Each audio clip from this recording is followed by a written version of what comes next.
for just being such great supporters. You come out, pandemic. Hopefully it's been a safe, Another couple weeks. socially distanced story for everybody. Thank you for your support. Those of you that came to my table and got things, I'm still shocked. Every time I come out and I do a convention, it frankly blows my mind. You know, your life is a collection of chapters. Hopefully some are better than others, but we learn along the way. This is a chapter in my life that I look back, it's just shocking to me. And then what adds to the shock of it all is what happened after I was involved. So I had my moment, and then after me, all these people, and then the evolution of this brand to where it is today, it shocks me. I still can't believe I'm part of it. And of course, everybody flatters me so much when they want to collect memorabilia with my name on it, and I'm in this family of Jasons. So anyway, in this time we spend together here, we can talk a little bit about Friday the 13th, but you all are more experts on the brand than I am. You follow it, you know it, you support people in the brand.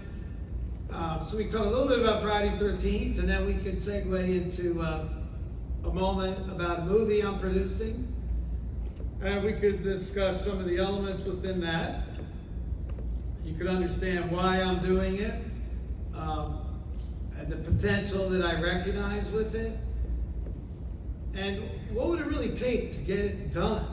Because your life really is a series of challenges. Don't make easy challenges for yourself, maybe make big ones. And whether or not you get them or not, it's the journey, it's the challenge. Could we make it happen? I've had multiple careers, so I don't really know. After I did the Friday 13th story, I gave up acting for a while and went to Wall Street. And I got licensed as an investment banker, Series 7, Series 5, Series 63. I had a great journey on Wall Street. And then I had enough of that somehow, then I ended up in real estate and doing a bunch of real estate transactions, Berkshire Hathaway and my own stuff, and distressed property. Anyway, we just keep following the dream. Then I come out here, and every time I come to a convention, see the people like yourselves, share the dream, talk about that chapter that was way the hell back here. And everybody asks me, how old are you? I go, I don't know. Because I constantly lie about my age, but then they say, well, how old were you when you did that? Then what really makes you feel old is when they start telling you the brand is closing in on its 40th birthday. What? How old was I? Well, when did Friday 13th Part 2 come out? When did it come out? Oh, I don't know, maybe in the late 80s, no, maybe 85. I think in reality, the goddamn film, you know more than I do, but the film probably come out in 1980, 81. I think let's call it 82, because I know the first one with Kevin Bacon and the crew, I know that come out in 1980. And I'm in New York City. I thought it was going to be the break of my life. And I'm in Lee Strasberg, and I'm thinking I'm going to be this great new actor, and I'm going to do this, and I'm going to do that, and I'm getting agents. Then the Jason role evolved. I was originally, so I got the agent submitted me. I was really reading for the John Fury part. You know, the All-American dude, he's the counselor at the camp. I don't know what happened. They fine, they went with him, all fine. I was young. I still am young. Anyhow, and then that's how Jason, they said, well, would you like to be Jason? Well, that was a strange conversation to have. Will you be Jason? Because we didn't really know anything about him at that time. I mean, he arose out of the lake, right? And then what, Part 2? Well, what's he have to do? Give me the script. I don't know. And then I'm looking for all this great dialogue and relationships and things going on with Jason. Didn't happen. What? Then it became a conversation of stunts. Will you shave your head? Oh, that's a great thing to do for a young man living in New York. Yeah, let's shave my head. Great idea. For what? To play Jason? Jason who? My script says Jason on it. It did not say Friday the 13th. My original script, which I still have. And if anybody wants a copy of the original one, that's cool to have. But anyway, so the journey begins, and I forgot who the casting director was, but I do recall it was Georgetown Productions. And next thing you know, I'm meeting Steve Miner, I'm meeting Frank Mancuso Jr., his father was president of Paramount. I'm in New York, I'm like, okay, this is great, I got a break. Everybody wants a break. And then all your good-looking friends are getting booked with models and this and models and that, and they're working at Zoli and Eileen Ford, and they're all getting booked and how gorgeous they are, and then you're plodding along. And then here comes the Jason part. Anyhow, so then you go on with the process, and that was the beginning of it. So then, yeah, you're cast. So then, yes, and then you end up at the Camp Crystal Lake, which was fun. You're living in these little cabins. All the kids up there were fabulous. The girls were fabulous. All young kids, all at camp, having a great time. So that was fun for me. Go live in a camp in Kent, Connecticut, and we're making a movie? Great. And what's the budget? $1 million. Great. Are we gonna blow 30 grand a day? Okay. And in those days, you were never allowed to see the dailies of a film. Where today, if you do something, you go right to the monitor and you see what you did. So here, let me play you this clip. And then we can talk more about the movie.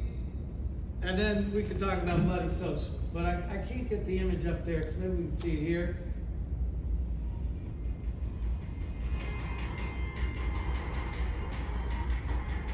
Hi, I'm Warrington Gillette. I'm Jason Voorhees from Friday the 13th, Part 2. And I'm coming to Days of the Dead. Indianapolis, July 17th, July 19th. You be there.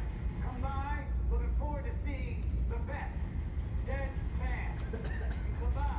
We'll have machetes, masks, memorabilia. And keep your distance and be safe. And stay out of the woods.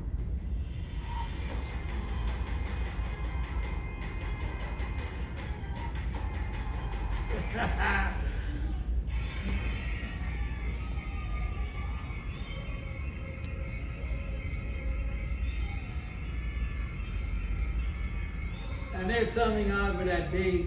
That's my father's birthday. And the essence of Bloody Social, which we'll talk about in the future, when we're finished with talking about this, it's revolving around his story. But anyhow, I did this for Bill. Bill loved it. He put it on his website. Everybody saw it. I put it on my Instagram site, which is Jason2Warrington. So please go there. You can talk to me there. And I put that up.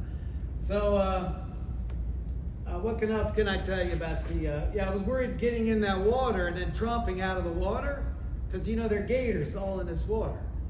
In South Florida, they all live in that water. So this would be great. I'm tromping around this goddamn water trying to look like it's Crystal Lake, and let's say a gator comes after me. Then what? That would be a stupid story, but I'm worried it was killed. So, to go back to the set, and so everybody's doing things, and it's all happening very quickly. I had never been in a movie before. My work as a stuntman was limited because, like I told you before, I was young. And there's nobody that young that is a seasoned stuntman of doing things. Okay? So whether they're gonna film you walk through the woods, fine. Gonna do this, fine. Gonna throw a machete at Tom McBride, and he goes backwards down the staircase. Like, okay. And they're filming and they're cutting. And like I said, you don't see dailies. They keep that to themselves, and I believe they have to develop the film, and they make a print, and they look at that. Then they figure out. So in this story, they did all the hardest stuff first. And a guy, you get a SAG minimum wage to be there, a day scale. So they were figuring out cutting costs. The makeup artist, special effects guy, he did a great job with this. We would sit in the makeup chair 8 hours for him to do that, which was huge. Put a young guy in a chair, start at noon, and we're filming when it got dark. So you're living your days opposite, which is unusual.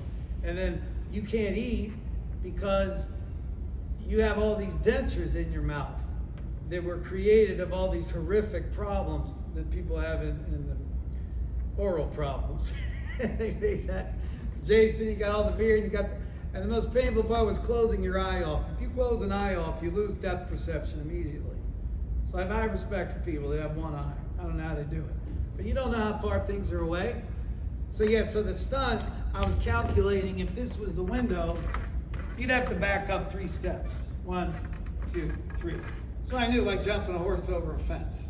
You know you're going through the window. 1, you have 3, you're taking off. So then you back up 2. 1, 2. They had a platform outside the house. So like a horse, you get in sync, and then boom, boom, boom, you take off. If you're late, you'll hit the fence. If you're too early, you won't make it. So you got it's timing, boom. And we did it about 15 times.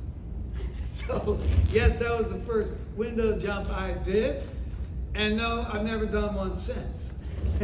I did go to Hollywood Stunt School for fun, see what would happen.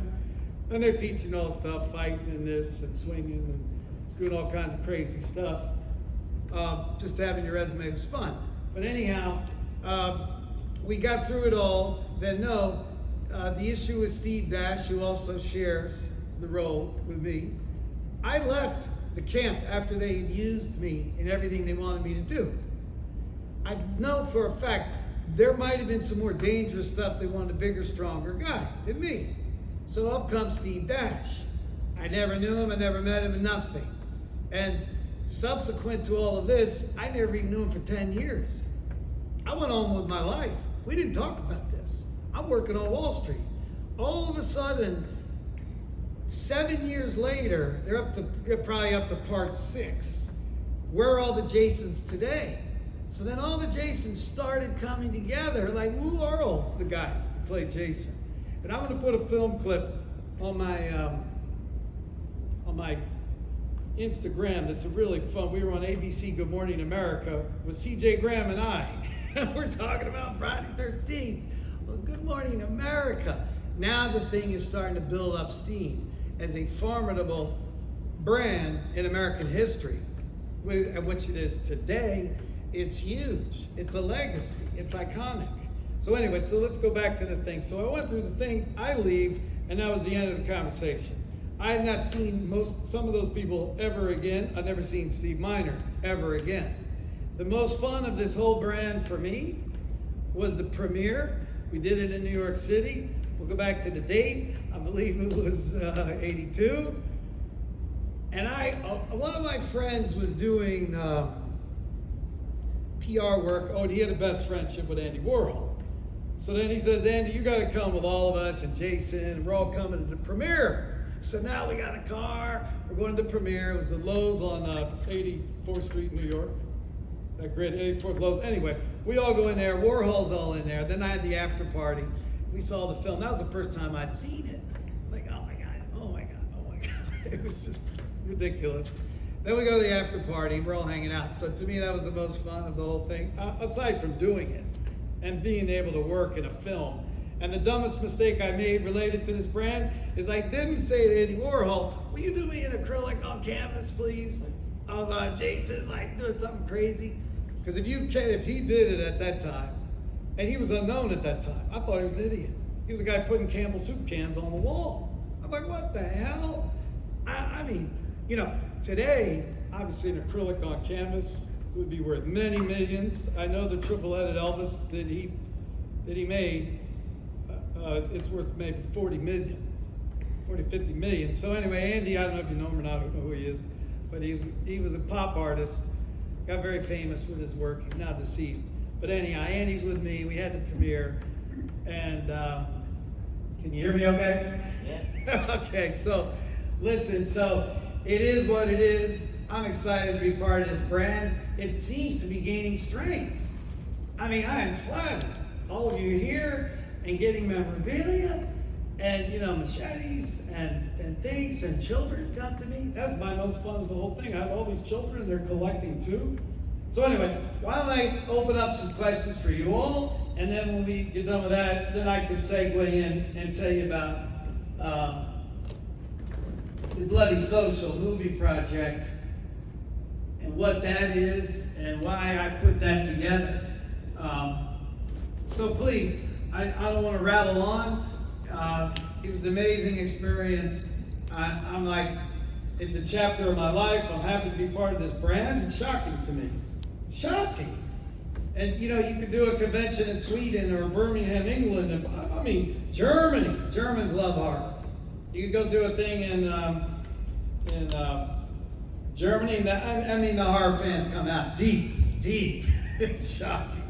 So you all can ask me anything you want about Jason, Friday 13th, and I'll see if I can answer it.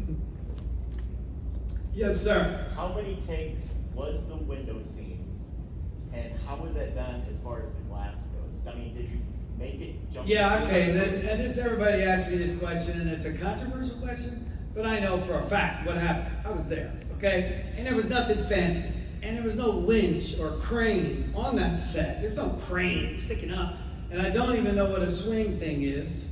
I've never seen one. I've never been on a movie set where there's an arc and a swing and a guy and a winch and a guy hooked up with his ass with a wire and then he's arced into something. No. This was low budget. Okay, I told you, it was $1 million film. Answer your question. The house had a platform built on the exterior of the house. It was about, let's say this is the edge of the house. And this is the window. Okay, it was wood, actual wood, and then you score the boards of wood, so you cut through about half of it. So it's not gonna fall. You're gonna hit it hard to break it. Okay, and then the platform is over here. It's like this wide. They're not building you a runway. They're like 6 feet. So you better time yourself. I told you before, 2 steps. Boom, 1, 2, or however long, and you better get ready. First time I hit it, I ricocheted off of it. And then they're angry at me because what? You don't know what the hell you're doing. Well, no, sir, I've never done a stunt like this before. No, I never jumped through a window before. No, sorry. With one eye. With one eye. And I'm not feeling good too, because it's just shit's been going on all day. And now it's at night. I'm like, oh God. And you're in the woods, and you're by yourself, and everybody leaves, and they go off to eat, and then they come back, and you're sitting in the woods by yourself going, what am I doing? Why am I doing this? Okay? So, to answer your question, we probably did it 15 times. This went on, and then every time you hit it, then they put a brand new wooden thing in. The glass was thin plexiglass, very thin. And when you hit it hard enough, it's going to shatter everywhere, and the wood's going to blow everywhere because you hit it and you busted it. And I was not the size I am today. I was not, 6'1". No, so whatever. I'm still always a good athlete, so I hit it, and it flies all over. And so they want me to do it with no protection on the other eye. So now there's plexiglass going everywhere. There's shards going in your skin, and you're bleeding. And then they got clotted blood here, where the blade is sticking out. And then they had loose blood going everywhere that they were pumping through. So then you got loose blood, clotted blood, and your own blood. Great. And your face is like, you're a mess. And you look at the poster in front of my table, you'll see it's like, this guy's drooling, this guy's not happy, this guy's upset. Anyway, it went on and on, and you basically work until the sun comes up. And if you have lunch at midnight, and you're living in reverse, and then you take a day off, then you do it again. And then you do something else, then you do something else. And then finally, I told you before, they're not going to pay me $1,000 a day to walk through the woods like Carl Fullerton walked through, or Steve Miner going to walk through. So they used me to the max, and then sent me home to Manhattan.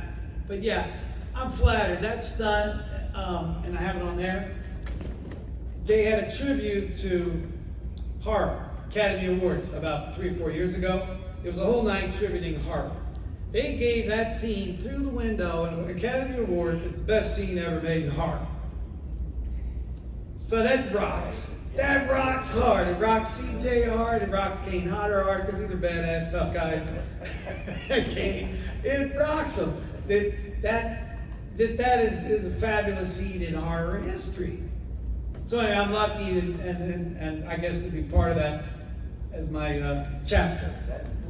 So yeah. And then we play it again there, and every time I see it, I go, oh my God.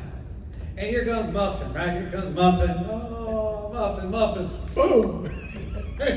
People still. Oh, then they come to me and they say, oh, that was the most disturbing thing in my youth. I gotta have this picture. So, that was a long answer, I'm sorry. Oh, that's good.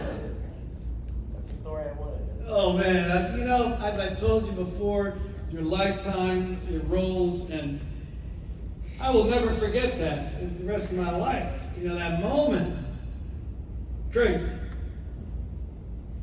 Next question, everybody. I know you said, but have you ever been in any other movies?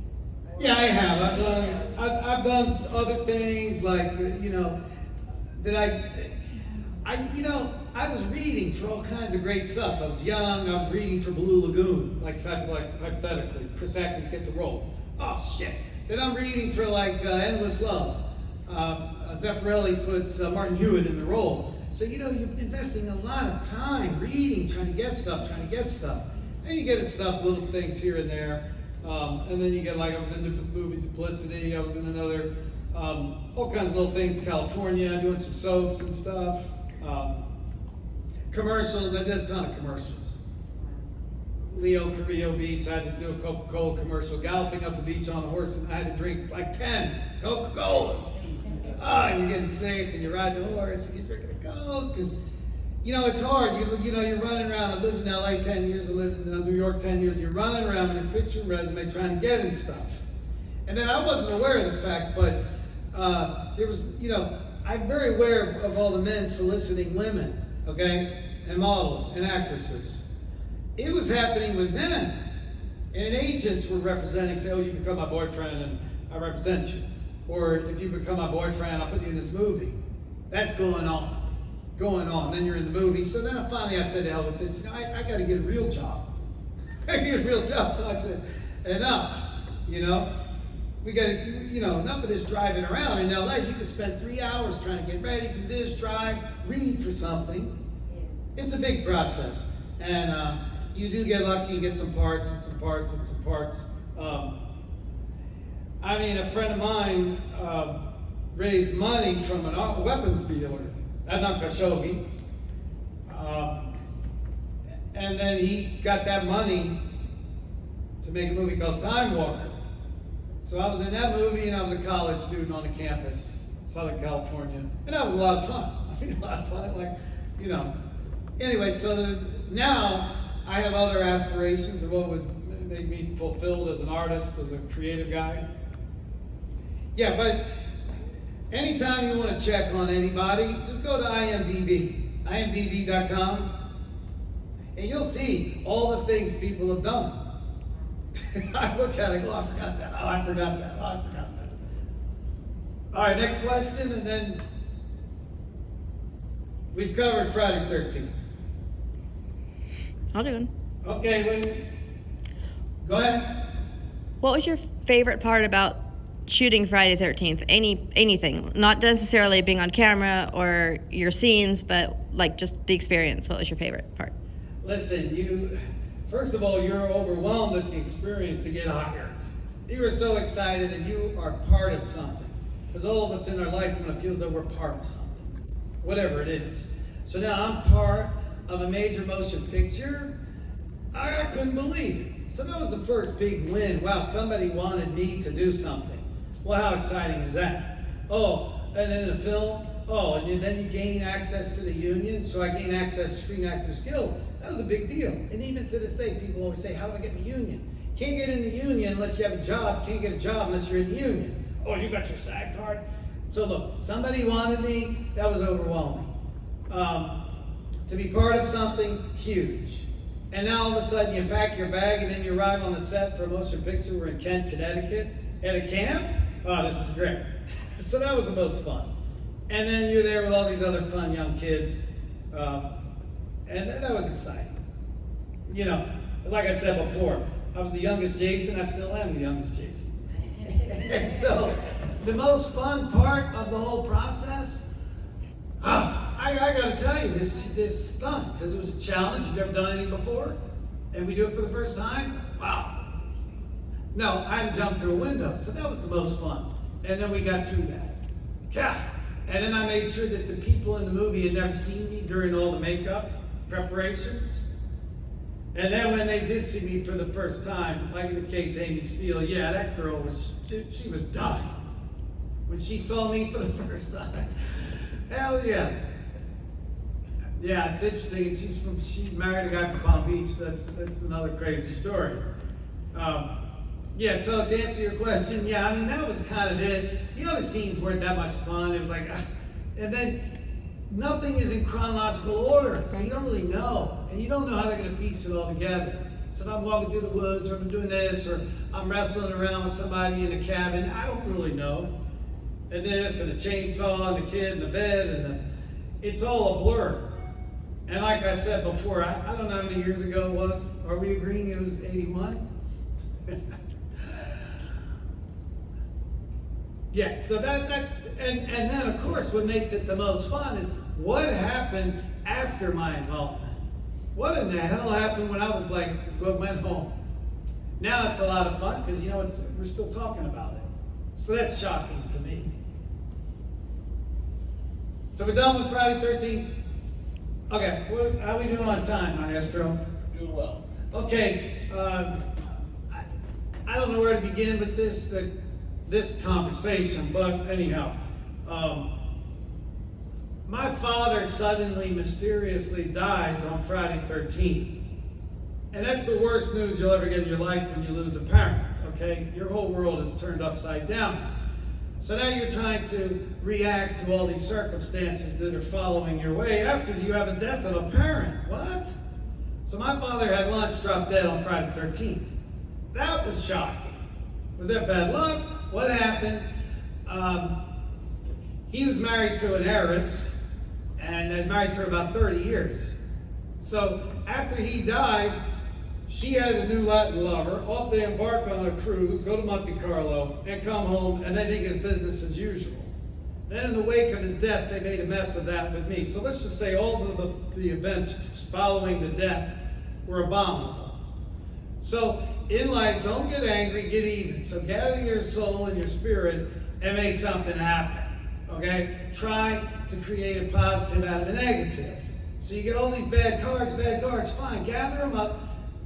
Don't be litigious, don't go after people. Make something big happen, try at least. Whether you succeed or not, try, okay? So, this whole brand is built around revenge and the death of the mother. Seemed to work for 35 years. We're still talking about it, okay? So why don't we take a page out of Shakespeare's Hamlet book and let's create a story, Revenge for Dead, okay? Daddy died on Friday 13th. What? Oh, the Black Widow got a Latin lover. What? Go embark to Monte Carlo, come back, and business as usual. What? So use that as inspiration to create this, right? So you got the Black Widow, and the title is called Bloody Social. Nightmare at Palm Beach. I don't know if any of you know Palm Beach, but it's a little peninsula. It's detached from the mainland of Florida. You go over either north, middle, south bridge. Trump lives a little on the other side of the south bridge, to give you an idea. Enormous concentration of wealth. There's probably 65-70% of the wealth in the United States is sitting on this island. Okay? Houses are selling on the ocean, 100 million, no problem. In terms of the issues of anti-Semitism and racism, it's outrageous. The co-founder of Standard Oil Company, John Rockefeller, well, he was the founder, was Henry Flagler. He opened up the whole railroad system that opened South Florida. He has a mansion in Palm Beach. He had a party. I know I'm digressing, but anyway, just to paint you the picture of this society. He has a party in West Palm Beach for all the black people that were working in Palm Beach on the island, and they had tenements, and they had housing, they had this. He invites them all to come over, and they're all over at the party, and he burns all the houses down. The club's there, yeah, and there guys still coming to me, talking to me still about what happened. Anyway, the racism, it's intense, their clubs. Anyway, it's severe. So part of the message of this story is we're going to create an uprising against that message, which is the very essence of where this country is today. Enough's enough. So let's anyway. So here you see a story of murder, justice, revenge, and here's the website. Pretty easy to remember. BloodySocialMovie.com. And this is interesting. These little flowers here are called the oleander. And we believe this was the murder weapon that the Black Widow used to whack her husband. Put the oleander in somebody's drink, they'll have a heart attack. Out. So, in the preparation, you know what's really hard is to, I don't know if you've ever tried it, but writing a screenplay is hard. Like in life, you never really respect something until you try to do it yourself. So here I get final draft out, I'm like going through the process, and I'm writing a screenplay. So a screenplay is a setup, like what is the setup? And then you have a confrontation, and then you have a resolution. Okay, what is the dramatic need? Why are you watching it? So the setup of Bloody Social were the actual things that happened that we discussed. The confrontation is when then it digresses, and Jason is a sympathetic vigilante. You will love him, and he will be getting revenge over the death of the father, and he's going to be whacking these conspirators that played a role in whacking his father. So these black hearts that I told you, and the beautiful blue waters of the Atlantic Ocean and the white sandy beaches will run blood red. Got that? If we are right with this that I'm telling you, and I know I'm going to be right because I've talked to a lot of people about it, and everybody says, make it happen. I've been around Blair Witch is created, this is created, paranormal created. These are all dreams of people. Blair Witch, forget it. Blair Witch has grossed $200 million. Get Out, okay? Jordan Peele movie Get Out, that's like number 3 on the board at like $400 million. What was the message of Get Out? Some of the messages that we just discussed. So listen, let's create a dramatic thriller nightmare. The setting is in Trump's backyard. The timing is perfect. America's ready for it. So that's my journey now with Bloody Social. The budget for this is significant. I think we can make it in the 3, 4, 5 range. I don't want to make a piece of crap because it's not worth my time. I don't want to make something for 10 or 20, 30 grand and then take it to horror conventions and play it on the screen and say, here's my movie. No, let's do this first class so we don't do it. Go up to Sharon Stone, attach her for 100 grand. Hi, Sharon, here's 100. You want to play the Black Widow? Attach her for 50. Has she got a lot of work now? No, find a middle-aged woman, 55, and give her the money, attach her. Then you take that, then you go raise the money. And it'll be beautiful like Ocean's 11. You'll set up a wedding in Monte Carlo, and then the wedding night on a beautiful yacht. They're going to come home, and all hell's going to break loose. Because why? Jason's not putting up with it. Jason is coming. And whether you have a tainted money manager, he's a polo patron, he's going to go whack. You have a tainted lawyer, he's going to go. You have a tainted coroner. They refuse to do an autopsy, which, by the way, if you find somebody dead in your house and they were in good health prior to you finding them dead, an autopsy is mandatory by the medical examiner. So why was there no autopsy when one was required by law? My father keels over at 2:30 after lunch. You know, when they called 911 at 9:30 at night, well, what the hell are you doing from 2:30 to 9:30? And he's on the floor with a stroke or whatever he has, a heart attack. Anyway, listen, like I said, we're going to take a negative, make it positive. This thing will fly. And that's part of my journey because I got a lot of things I'm trying to accomplish. But for me in this business, I want to take a page out of the other creative people and say, you know what, there's no reason why we can't make this happen. There's no reason. Visualize it and go through the process. We have a script, we have budgets, we're ready to go. So for you all, this is kind of an interesting idea I thought of. It could be cool. I'm sure you all are familiar with Zoom right now. So if any of you want to be part of a reading, I could put 20, 30 people together on a Zoom call. Then I could assign you a part.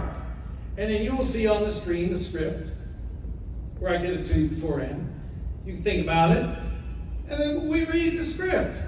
And then I get friends and fans to read it, to play part. I got a part for you. You read. And then I get feedback from you. Okay, so we could do a reading that could be fun. There's all kinds of dynamic things going on here. There's Greek mythology and symbolism and witchcraft. The best friend of the Black Widow is a bruja del amor. That's a love witch.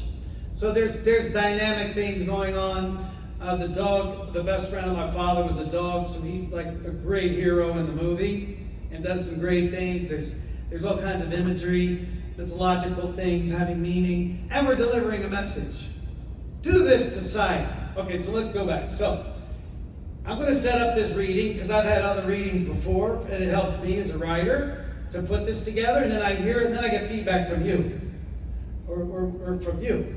And you can tell me what you like, what you don't like, and then I hear you read. You read the Black Widow. What would you sound like? What would the words be coming out of your mouth if you were living in this society and you had a new Latin lover? And you're 55 and your Latin lover's 25, and what are you thinking? And you're rich and you're racist. What kind of words come out of your mouth? And the young girls and the Latin lover. And there's Spanish things going on here. So anyway, that could be fun. If you all want to be involved in a reading, that could be cool for fun. And we could set that up. If anybody would like to be a partner in this thing at any level, I think there are laws about how many partners you could have in a brand. I think in the state of Florida, it's a Florida production, let's just say you could have 100 partners.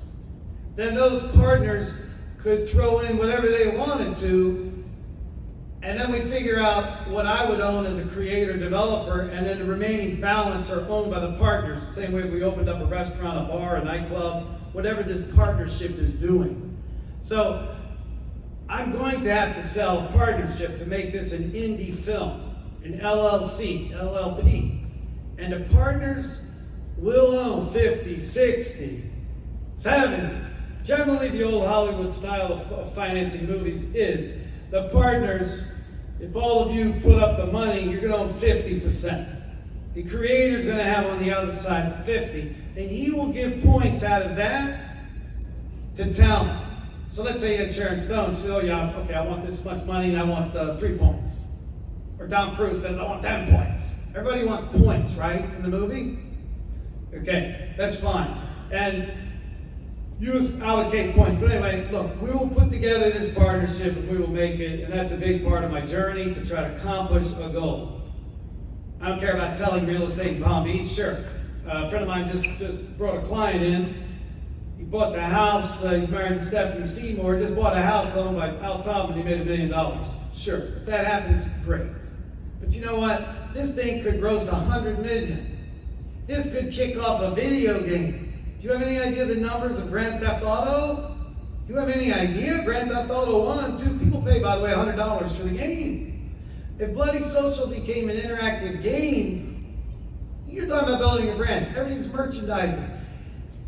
And it's a miracle we're able to sell Friday 13th merchandise here, and the studios aren't getting royalties, because they don't really care. But if I started making t-shirts, start selling them on a large scale, you'd have to have a license with Warner Brothers for you to sell and distribute merchandise with Friday 13th brand on it. Hats, shirts, if I want to get them go and order at Target for Jason 2 shirts. And I've created graphics and all this. So my head is thinking, yeah, let's thinking merchandising. Maybe a dangerous perfume for dangerous women. Ooh, Bloody Social perfume. Or a drink. Is that girl so damn smart that made Skinny Girl Martini and flogged that up for $200 million? Is Bethany Frankel that smart? Or can't we be that smart? Or what does the Kardashian girl know about cosmetics? When I was a child, I'm seeing Estee Lauder all the time. That woman knew business. That woman built a multi-billion-dollar company. Does this Kardashian girl know anything about cosmetics? And she's a billionaire? Really? You buy cosmetics. I mean, come on, who's smarter than Estee Lauder? Now, that's one of my hero women. Great woman. Anyhow, the point of what I'm saying is that it's a wide open door. So let's take the experience we've had. We were lucky enough to be part of Friday 13th. Lucky. We were so lucky in the next years it became a huge brand. Oh, God, how lucky was that? Now take that and say, you know what, that's inspiration. We gotta make something else happen. Because we gotta live in the future, not talk about what we've done. It's like, let's talk about what we're going to do. You see? So anyway, I've talked a lot to you all. You all are fabulous. Thank you for being here during this insane pandemic. God, we're here, we're doing our best, and I'm grateful for all the support. You guys come by my table and you buy stuff. I'm grateful. I'm grateful to Bill that have me here in the Days of the Dead. And it's been a lot of fun. So you guys can ask me now any questions about Bloody Social.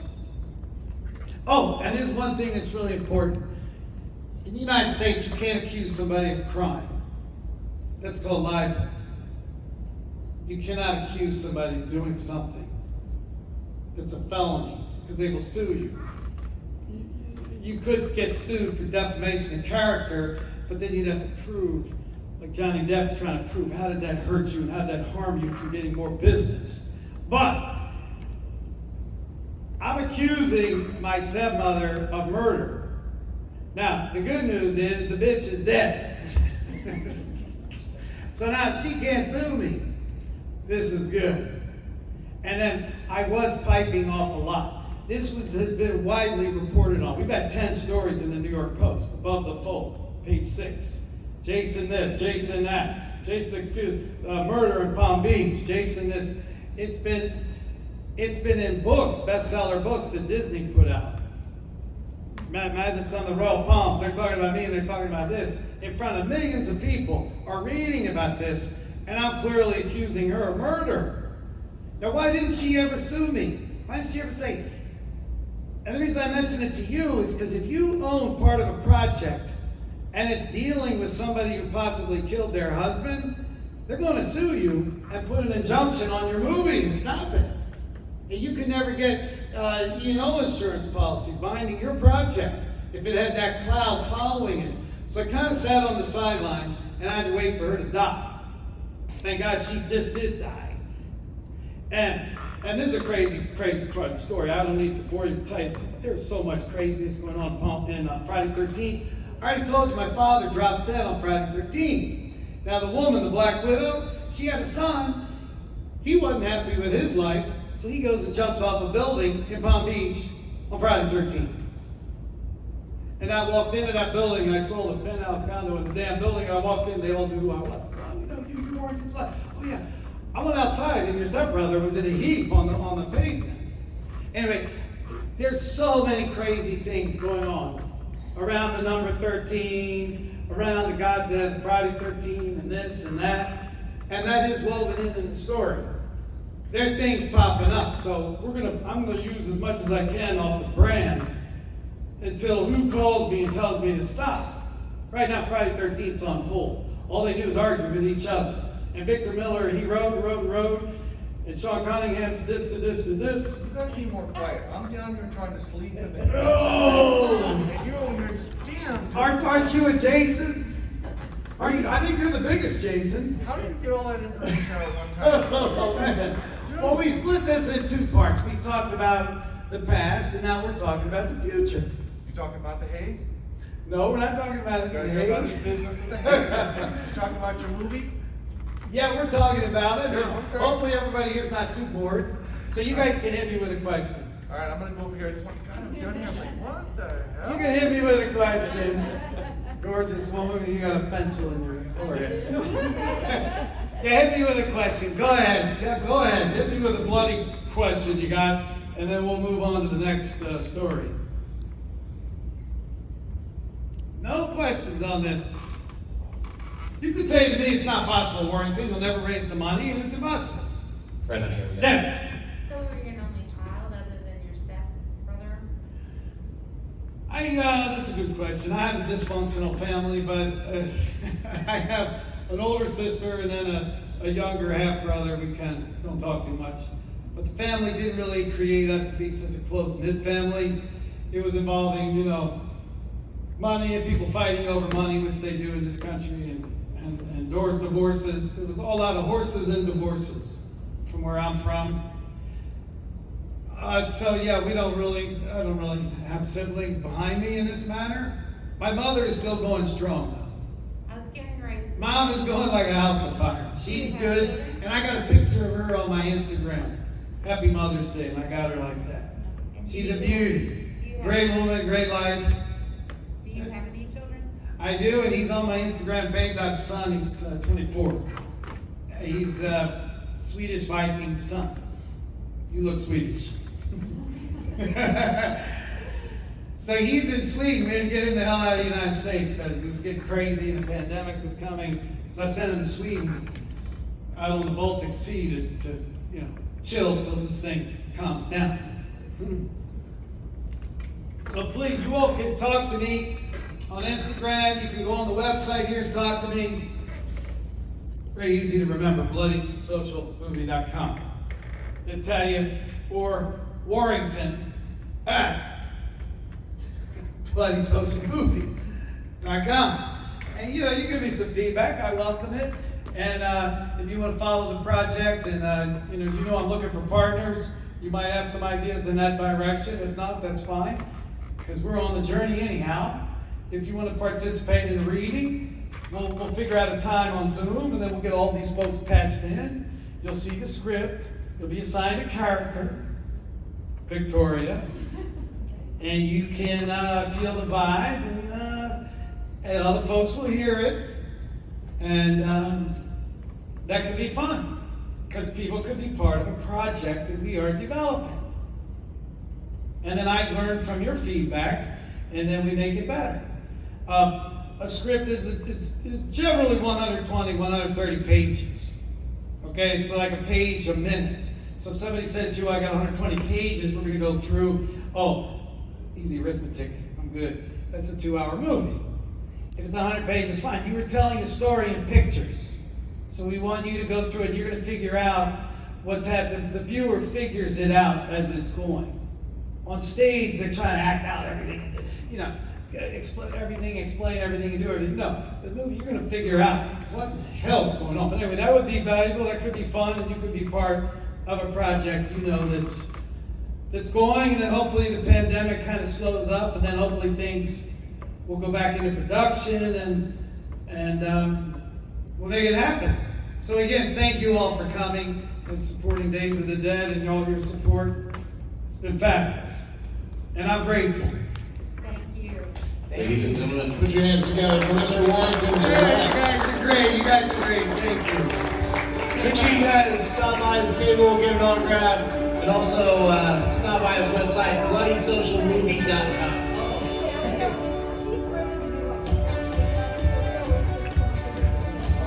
Okay, guys.